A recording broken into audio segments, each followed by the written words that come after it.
Hi everybody, it's Chris from the Evermore Podcast, the Castinator Podcast and the Evermore YouTube channel. Back with another Rumour Has It video where we're looking at players linked to the club in the summer. And no surprise, again, we're still looking for a striker stroke attacking player to fill a gap and fill a void that we were looking to fill this transfer window. Obviously, with the Ekitike deal now being wrapped up to PSG, bit of a setback for us. We're looking at other alternatives in the market, and we're going to talk about another player, another young French player in a second. Just before I do a little bit of housekeeping, if you haven't already, please click that like and subscribe button. We're over 1,300 subscribers now. Really appreciate everyone who's clicked that button. Make sure you smack the notification bell as well so you don't miss any of these videos that come up when they're out.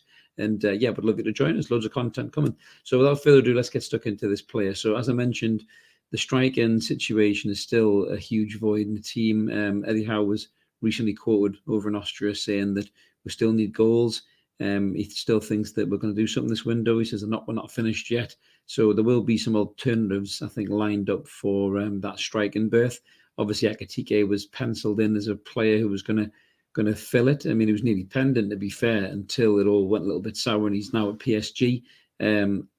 Whatever you think about that deal, PSG is obviously a huge club, Champions League club, biggest club in France. I know he gets to play like Mbappe and Neymar and Messi and guys like that. So it is a big draw, but it is a bit disappointing for us. I think potentially he might not have had the right character anyway, if this is how easy his head was turned.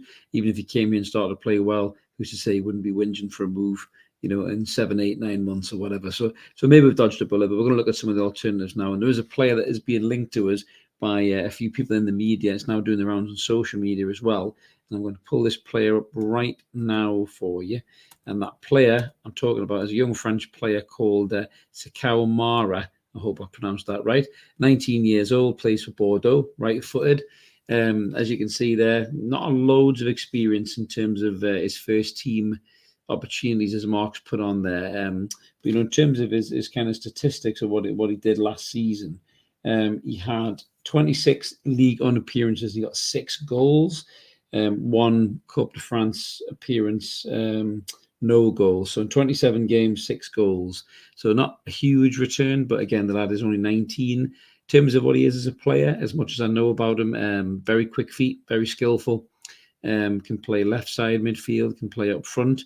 You can see from his kind of statistics there is, his kind of goals per game, he's in the 85th percentile in terms of the amount of games he played to goals. So he's got a decent return to shots. He does like a shot. He gets a few of them on target as well. So he's in the 81st percentile on that one. Dribbles, he does like to run with the ball. There's no doubt about that. In terms of how he compares against Callum Wilson, as you can see kind of on the side there, he does have some favourable stats against Callum, but we've mentioned on more than one occasion that Callum's more of a goal scorer, in terms of, smashing a ball in the back of the net. So, Mara doesn't particularly stack up, as now a goal scorer next to Callum Wilson. In terms of his kind of total overall stats for Bordeaux, I'm just going to have a quick look now. Yeah, so 34 games and 7 goals, so not a massive return as of yet, but loads of potential.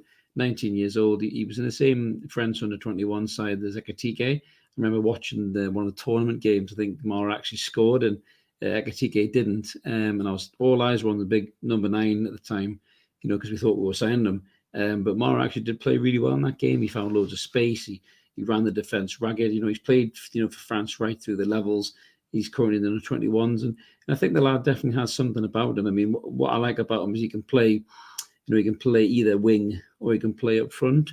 It's a hell of an ask for a 19-year-old. But if you remember, once upon a time, a certain young Iosi Perez came into the squad in a very similar way from Tenerife, very young lad, was deemed as one for the future, and then ended up being, thrust into the kind of first team. Yes, I know it was a different Newcastle United then than it is now.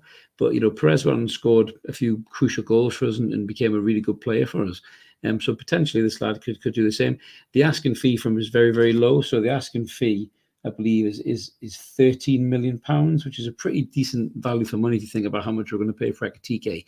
In terms of the stats, aren't massively miles apart. Ekitike's probably got about another 4 or 5 goals, I think, in his locker than Mara has. But £13 million isn't a bad bit of business, really, for potentially a lad who could go on and become a much, much better player. Atletico Madrid apparently are also interested. So that shows you the calibre of the lad, that if a team like Atletico Madrid are interested, then, he can't be all that bad. So let us know what you guys think in the comments below, whether you think Mara would be a good addition to the squad.